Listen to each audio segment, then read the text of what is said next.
Bismillahirrahmanirrahim. Assalamualaikum warahmatullahi wabarakatuh. Innal hamdalillah nahmaduhu wa nasta'inuhu wa nastaghfiruh wa na'udzu billahi min shururi anfusina wa min sayyiati a'malina. May yahdihillahu fala mudhillalah wa may yudlil fala hadiyalah. Asyhadu an la ilaha illallah wahdahu la syarikalah wa asyhadu anna Muhammadan abduhu wa rasuluhu alladzi la nabiyya ba'dahu. Allahumma shalli ala Muhammad wa ala ali Muhammad wa man tabi'ahum bi ihsanin ila yaumiddin. Qala Allahu jalla wa ala fi kitabihil karim, ya ayyuhalladzina amanu taqullaha haqqa tuqatih wa la tamutunna illa wa antum muslimun. Ya ayyuhan nasu taqu rabbakumul ladzi khalaqakum min nafsin wahidah wa khalaqa minha zawjaha wa batha minhuma rijalan katsiran wa nisaa'a wattaqullaha allazi tasaaluna bihi wal arham innallaha kana 'alaikum raqiba.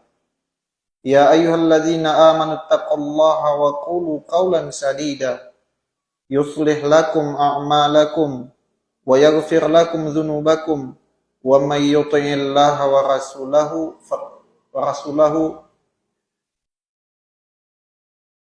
amma ba'du fa inna asdaqal hadisi kitabullah wa khairal huda Muhammad sallallahu alaihi wasallam wa syarral umuri muhdatsatuha fa inna kulla muhdatsatin bid'ah wa kulla bid'atin dhalalah wa kulla dhalalatin finnar. Ayohal ikhwan rahimani wa rahimakumullah. Senantiasa kita memanjatkan puji syukur kehadirat Allah Subhanahu wa taala, di mana Allah Subhanahu wa taala senantiasa mencurahkan kepada kita karunia yang tiada terhingga. Nikmat yang begitu banyak yang Allah curahkan kepada kita. Nikmat ini, bahkan nikmat yang Allah berikan kepada kita satu hari ini mengalahkan bala atau mengalahkan musibah yang Allah berikan kepada kita terhitung sampai saat ini. Jadi nikmat satu hari ya dibandingkan dengan bala ujian yang Allah berikan kepada kita atau musibah yang Allah berikan kepada kita, maka ujian itu tidak sebanding dengan nikmat yang begitu banyak yang Allah berikan kepada kita. Maka senantiasa kita bersyukur kepada Allah Subhanahu wa taala. Begitu banyaknya nikmat.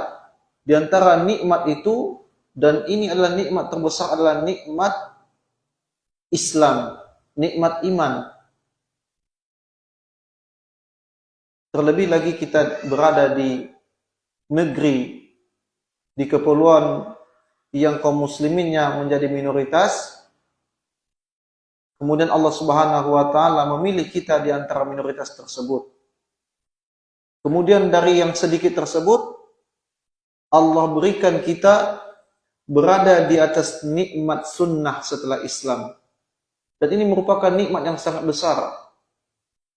Nikmat yang kedua ini mempertegas kita bahwasanya nikmat sunnah adalah nikmat yang paling besar. Ya, nikmat sunnah adalah nikmat yang paling besar. Kenapa? Karena dengan mengenal sunnah Nabi, dengan masuk di dalam sunnah Nabi sallallahu alaihi wasallam, seseorang bisa membedakan mana yang bukan dari syariat Nabi sallallahu alaihi wasallam, mana yang bagian daripada sunnah Nabi sallallahu alaihi wasallam. Selanjutnya salawat serta salam Allahumma shalli ala Muhammad wa ala ali Muhammad. Salawat serta salam semoga tetap tercurahkan, tersampaikan kepada Nabi kita Muhammad sallallahu alaihi wasallam. Kita yang tidak bertemu dengannya di dunia ini, akan tetapi berkomitmen berada di atas petunjuk beliau, berusaha untuk beragama di atas tata cara yang diamalkan oleh Nabi SAW, semoga dengan itibaknya kita ini menjadi hujjah bagi Nabi SAW untuk tidak menolak kedatangan kita nantinya di telaga Al-Kautsar yang Allah janjikan kepada Nabi kita Muhammad sallallahu alaihi wasallam. Ayol ikhwan wal akhwat a'azanallahu wa iyyakum jami'an. Pernah enggak antum itu tersesat ketika pergi atau menuju kepada suatu tempat? Ustadz atau kami dahulu, ya Ustadz ini sudah pulang balik, ya kan, ke Sumatera, lebih tepatnya Sumatera Barat. Awal-awal Ustadz itu memakai kendaraan, dulu belum ada Google Map. Ya, pernah Ustadz ya tersesat jalan, sampainya ke jalan-jalan desa, pelosok, atau juga pernah Ustadz memakai Google Map, masuk ke pematang-pematang sawah, jadi Google Map. Bahkan sudah memakai petunjuk jalan bahkan. Tahukah kita kenapa kita bisa tersesat jalan seperti itu? Jawabannya, karena kita tidak mengetahui rute. Karena kita tidak mengenal hakikat jalannya, sehingga mengarahkan kita kepada jalan buntu. Ada juga nanti di TV kan, bahkan mobil, travel, sampainya kemana? Ke pematang sawah. Nanti besoknya diderek sama mobil yang lain untuk ya bisa keluar dari pematang sawah tersebut. Nah, yang menyebabkan seperti ini adalah faktornya itu karena tidak mengenal, tidak mengerti akan hakikat rute yang ditempuh. Ya. Dan tapi ayo ikhwan rahimani wa rahimakumullah, ini baru rute jalan yang singkat, yang mungkin hitungannya paling banter mungkin 1 hari, atau mungkin kalau kita pergi ke daerah sekitaran Pulau Nias ini mungkin hitungannya masih jam, lantas membuat kita tersesat jalan atau tidak tahu rutenya. Tapi ada perjalanan yang lebih lama daripada perjalanan ini. Perjalanan apa itu? Perjalanan kehidupan dunia. Perjalanan kehidupan dunia. Di mana apakah mungkin ada orang yang usianya sudah sepuh, sudah 80, sudah 70, atau di bawahnya lebih sedikit? Adakah usia 70 atau 80 tahun seperti ini tidak tersesat jalan? Mungkin. Ya, mungkin. Bukan barometer juga seseorang yang usianya sudah sepuh, dia tidak tersesat jalan dalam mengarungi kehidupan dunia ini. Ya. Dan bukan menjadi barometer ya, bukan menjadi ukuran seseorang yang sudah uban, dia lantas faham terkait kehidupan dunia ini. Sebagaimana kita katakan tadi, ya, lamanya kehidupan di dunia bukan mengindikasikan seseorang itu mengerti atau faham tentang hakikat kehidupan dunia. Dan amat disayangkan ayolah ikhwan, orang yang tersesat di dunia ini sedikit apa banyak? Banyak. Dan yang lebih memprihatinkan, ketika kita katakan dirinya berada di atas kesesatan, lantas kita pun disalah-salahkan, sehingga mengarahkan dirinya kepada jahil murakkab. Apa jahil murakkab? Jahil pangkat 2, double jahilnya, ya, tidak faham bahwasanya dirinya bodoh, ya, Nah, oleh karena itu ayo ikhwan azan Allah wa iyyakum jami'an. Agar kita tidak tersesat jalan di kehidupan dunia ini, kita harus bertanya kepada orang yang faham terkait kehidupan dunia ini. Siapa yang lebih faham terkait kehidupan dunia ini? Yakni zat yang menciptakan dunia ini beserta isinya. Siapa itu? Allah Subhanahu wa ta'ala. Karena Allah Subhanahu wa ta'ala mengetahui seluk-beluk terkait kehidupan dunia ini. Ya. Maka mari kita dengarkan ayo ikhwan a'azanallahu wa iyyakum jami'an. Mari kita dengarkan baik-baik terkait firman Allah tentang hakikat dunia ini.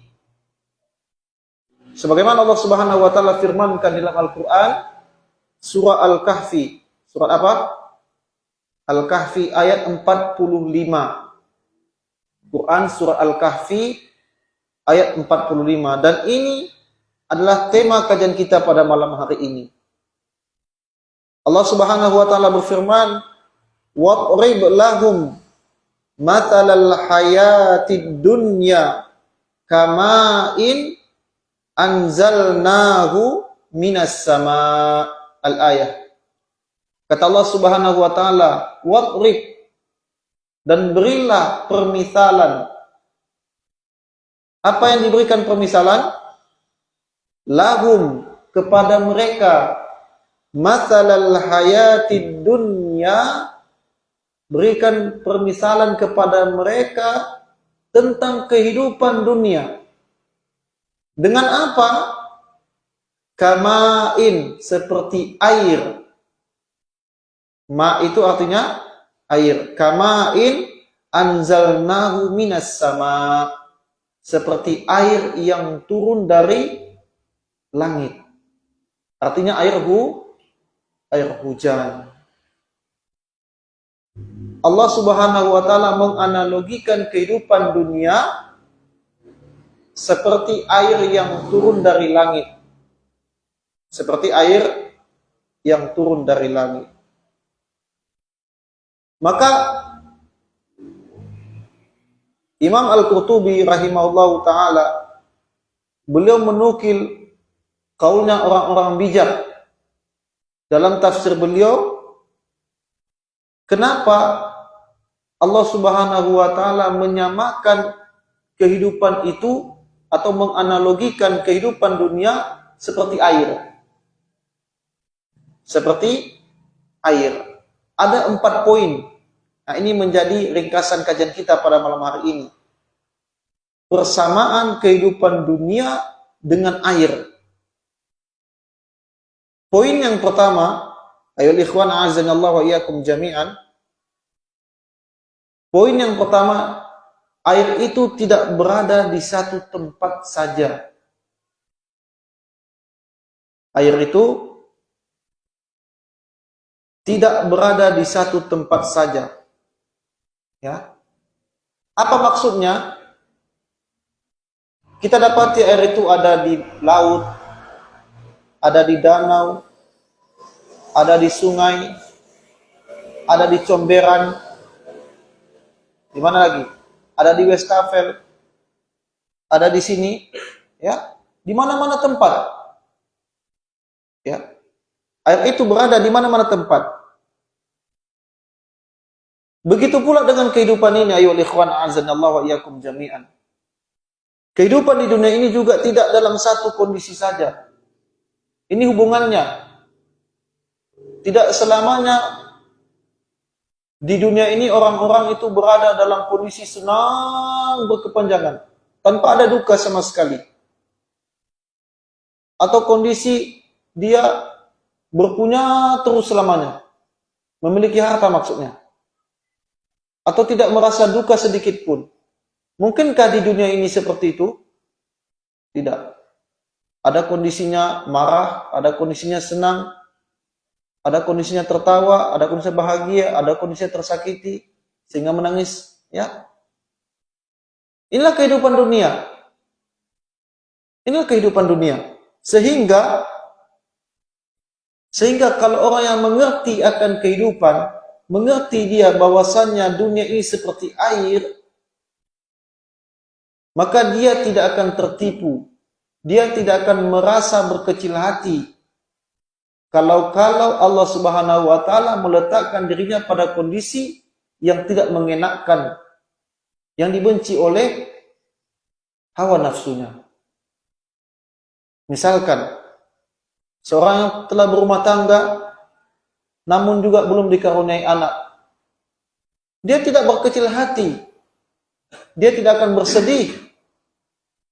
Atau juga bagaimana seorang bujang yang belum mendapatkan tambatan hati, dia tidak akan bersedih. Inilah hakikat kehidupan dunia. Ya. Atau sakit yang tak kunjung reda. Atau mungkin selama ini dia sehat, tahu-tahu Allah berikan ia sakit. Dan ketika Allah berikan ia sakit, itu sakitnya sakit yang akut. Sakit yang parah. Ya. Sehingga kalau ilmu agamanya kurang, dirinya akan mencela Allah Subhanahu wa taala. Ini yang terjadi bagi orang-orang yang tidak beriman kepada Allah Subhanahu wa taala. Dia akan mencela Allah. Sebagaimana Allah Subhanahu wa taala ya menceritakan bagaimana orang-orang terdahulu mengatakan ketika Allah berikan kepada nikmat, dia katakan Allah telah memuliakanku. Ya.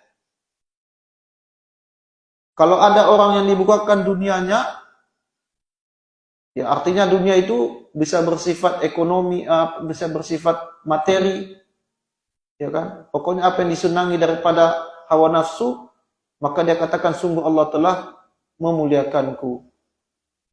Tapi kalau Allah sempitkan kehidupannya, sulit ekonominya, sulit kehidupannya atau penghidupannya, maka dirinya katakan sungguh Allah telah menghinakanku. Ini ungkapan atau ucapan dari orang-orang yang tidak mengerti akan hakikat kehidupan dunia. Maka kehidupan dunia ini ayo ikhwan a'azanallahu wa iyyakum jami'an. Kalau kita fahami apapun bentuknya, ketika diberi nikmat senantiasa kita bersyukur. Apabila ditimpa ujian senantiasa kita bersabar. Maka kata Nabi SAW, ajabali amri kulli mu'min. Sungguh menakjubkan perkara seorang mukmin ketika ditimpa sesuatu yang menyenangi hatinya, ia lantas bersyukur kepada Allah Subhanahu wa taala. Ketika ditimpa sesuatu yang dibenci dari dirinya, hawa nafsunya, maka dia bersabar. Dia bersabar. Kita jarang kalau diberi nikmat, kita enggan mengaplikasikan rasa syukur kepada Allah. Ketika kita ditimpa musibah, kita juga tidak mendekat kepada Allah Subhanahu wa taala. Ini yang sering terjadi. Ini yang sering terjadi. Ketika ada masalah ayo ikhwan, jangan lari dari Allah, tapi ketuk pintu langit. Ketika ada masalah problematika apa itu? Problematika apa dari kehidupan kita? Kesulitan ekonomi kah? Kesulitan jodoh kah? Jangan jauh dari Allah, ketuk pintu langit. Ketuk pintu langit. Ya. Ini poin yang pertama. Poin yang kedua, kaitannya antara air dengan kehidupan dunia ini, ya. Air itu akan mengalir, kemudian hilang dan sirna. Air itu akan mengalir, kemudian hilang dan sirna. Sebagaimana kehidupan dunia ini juga, apa yang kita pakai dari kehidupan dunia ini? Apakah akan kekal bersama kita? Hatta pengantin baru yang mungkin ya dunia itu serasa milik berdua, yang lain cuma ngontrak. Dunia itu milik dia, yang lain cuma nebeng. Pengantin baru.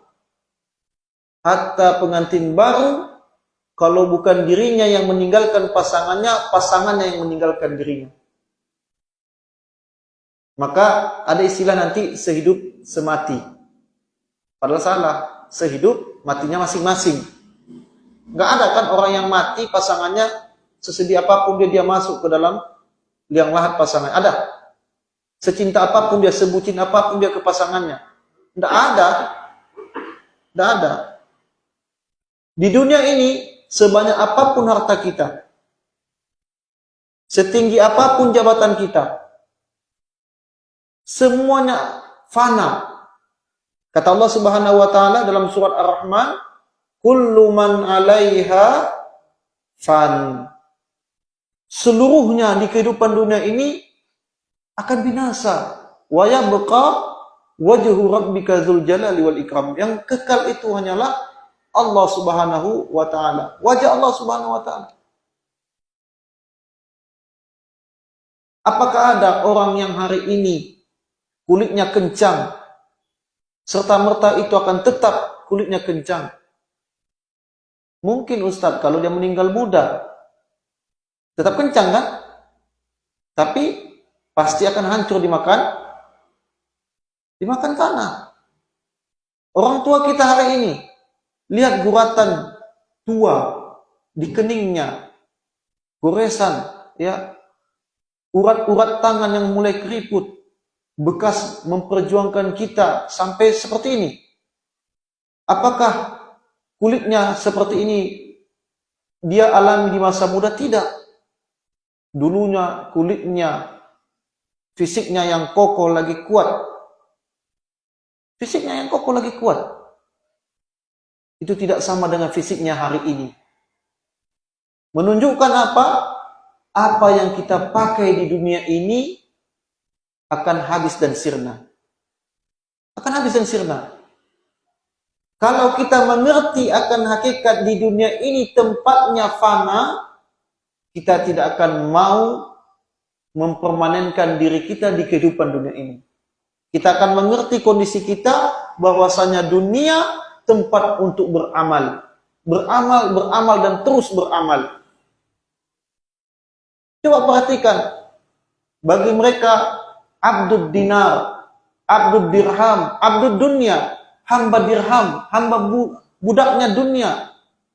Seolah-olah mereka, walaupun tidak terucap secara lisan, seolah-olah mereka mengklaim kehidupan dunia ini, kehidupan saat ini adalah kehidupan kita. Kehidupan kita artinya, kehidupan ini tidak akan pernah hilang atau sirna dari diri-diri kita. Hal semacam ini keluar dari orang-orang yang tidak beriman kepada Allah Subhanahu wa taala. Orang mukmin ketika dihadapkan terkait kehidupan dunia, dia mengerti bahwasanya kehidupan dunia ini sifatnya fana, sebentar, binasa. Yang tertinggal adalah pertanggungjawaban dari apa yang kita pakai di kehidupan dunia ini. Itu yang tertinggal. Orang tua yang kita cintai hari ini, ada kalanya dia akan meninggalkan kita. Ada kalanya dia akan meninggalkan kita. Walaupun kita hari ini mungkin tidak terasa memiliki kedua orang tua, mungkin karena orang tua masih ada. Tapi ketika orang tua telah wafat, di hari pertama orang tua meninggalkan kita selama-lamanya, maka runtuhlah separuh dari pijakan kita di dunia ini. Kedua orang tua meninggal dunia, maka runtuhlah tempat kita berpijak. Seolah-olah kita tidak mampu mengangkat kedua kaki kita ini, berpijak di atas dua lutut kita yang kokoh ini. Dan kehidupan dunia akan merenggut orang-orang yang kita cintai dari sisi-sisi kita. Ini poin yang kedua. Poin yang ketiga, ayyuhal ikhwan a'azanallahu wa iyyakum jami'an. Persamaan antara kehidupan dunia dengan air, bahwasanya setiap orang yang masuk ke dalam air, setiap orang yang masuk ke dalam air pasti akan basah. Pasti akan basah. Apa maksudnya Ustaz? setiap orang yang masuk dalam kehidupan dunia pasti memiliki efek. Kalau air tadi basahnya bisa basah separuh, bisa hanya percikan saja. Ketika bermain air, seminimal-minimalnya itu adalah percikan. Seminimalnya, maksimalnya basah kuyup kita dengan air. Hubungannya dengan kehidupan, orang yang masuk dalam kehidupan dunia, dia akan berdampak kepada efek. Duka, suka, itu efek. Bukankah dunia ini adalah darul mihan, darul bala, tempatnya ujian, tempatnya musibah. Kalau mau di dunia, kalau mau kita senang-senang terus, bukan dunia tempatnya. Darussalam. Ya, Darussalam, negeri keselamatan, kedamaian. Di mana itu? Surga Allah Subhanahu wa taala. Di kehidupan dunia ini kita tetap melewati siklus yang namanya suka dan duka. Efeknya diberikan ujian dan musibah. Efeknya, hari ini mungkin kita bisa tertawa, esok atau lusa bisa kita menangis. Hari ini kita happy, besok kita berada dalam kedukaan. Inilah kehidupan dunia. Ini kehidupan dunia. Maka orang yang mengerti akan hakikat kehidupan dunia, dia paham bahwasanya ketika ia masuk dalam kehidupan dunia, dia tidak terlepas dari yang namanya ujian dan musibah.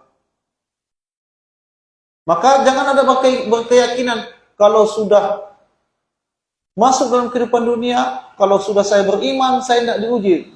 Bahkan ujiannya lebih tinggi lagi. Kadarnya, levelnya berbeda. Frekuensinya berbeda lagi. Bukankah Allah Subhanahu wa taala dengan tegas mengatakan, ayah sabul insan ayyakula, apakah orang-orang itu mengira mereka mengatakan kami beriman tapi tidak diuji? Atau ayah sabul insan ayyutraka sudah, dalam ayat yang lain, apakah kalian diciptakan begitu saja, dibiarkan saja setelah diciptakan? Tidak mungkin. Tidak mungkin. Maka di poin yang ketiga ini, persamaan antara kehidupan dunia, bahwasanya ketika kita masuk dalam kehidupan dunia, maka kita akan mendapatkan efek. Baik sedikit, menengah, ataupun banyak. Maka orang mukmin, dia mengerti, kalau datang ujian kepada dirinya, dia mengerti bahwasanya ujian itu untuk mengasah keimanannya. Bahwasanya ujian yang jatuh kepadanya adalah tanda cinta Allah. Bukankah Nabi SAW mengatakan, Iza ahabba Allahu qauman ibtalahum, jika Allah mencintai satu kaum, maka Allah akan ujian. Jadi ujian itu pertanda cinta Allah. Ujian itu pertanda sayang Allah Subhanahu wa taala. Bukan berarti ketika kita sudah H+1 hijrah, kemudian terlepas dari ujian, itu mustahil. Ujian adalah tanda cinta Allah Subhanahu wa taala. Baik. Yang terakhir, yang keempat, air itu kalau kadarnya digunakan pas, maka akan bermanfaat. Air itu kalau kadarnya yang digunakan pas, maka akan manfaat. Maka akan manfaat. Tapi kalau kadarnya tidak pas, dia akan memudaratkan. Dia akan memudaratkan.